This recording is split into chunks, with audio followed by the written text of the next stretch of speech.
Jonathan Lucroy traded to the Rockies as Colorado gains the veteran catcher at MLB deadline. The Rockies will send a player to be named later to Texas.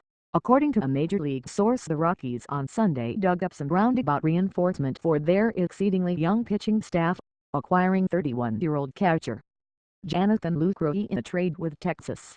The teams confirmed the Rocky side of the deal will be for a player to be named later. And with the acquisition of veteran reliever Pat Neshek last week, Colorado has already put together its busiest deadline string of moves since sending away Troy Tulowitzki in 2015. It's a little different. The only deadline I know is when we traded Tulo, third baseman Nolan Arenado said. But to see that we're trying to get better and win ball games, it's a good sign. It's a boost to the morale.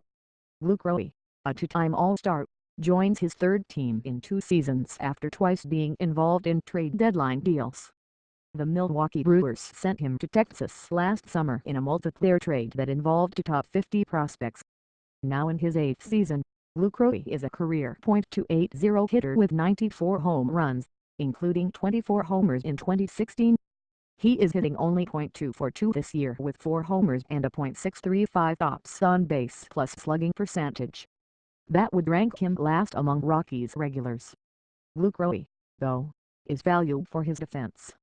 A kind of godfather of modern pitch framing, he held together the Milwaukee pitching staff for 6.5 seasons, including an All-Star year in 2014 when he finished 4th in National League MVP voting.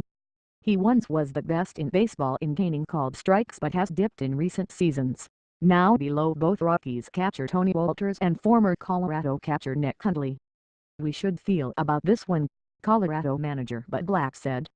Jonathan gives us a guy with a veteran presence behind the plate as our young starters go into uncharted territory in the next 2 months. When the Rangers acquired him last July, Lucroy had wide interest as the best available position player on the market. He was the starting catcher for Team USA in March, playing with Arenado and relievers Jay Muggy and Neshek, when the Americans won the World Baseball Classic in Los Angeles. Arenado routinely rode in a car share with Lucroy to WBC games, he said, growing familiar with the catcher months before sharing the clubhouse with him.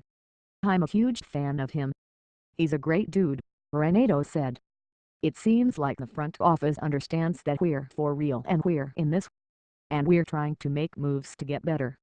Lucroy and Neshek are players with expiring contracts acquired by the Rockies in a week, the signal of their intention to get into the postseason at the risk of sacrificing future potential.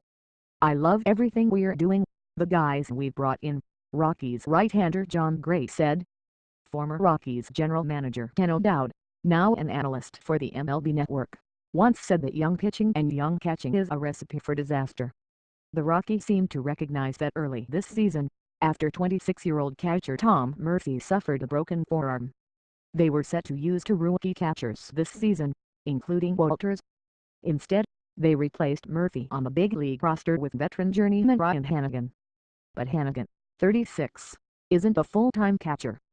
4 rookie pitchers have excelled in an evolving Rockies rotation, but not without struggle. Between right-handers Jeff Hoffman, 24, German Marquez and Antonio Senzatella, both 22, and lefty Al Freeland, 24, Colorado's rookie starters carried a collective 4.46 ERA before Sunday's doubleheader. Freeland has been the best of the bunch, with a 3.64 ERA. I played with Luke in Milwaukee, first baseman Mark Reynolds said. He's a great addition, especially with our young pitching, with his game calling. And his presence in the lineup too. The name alone makes our lineup that much longer. That strikes some fear into some pitchers for sure.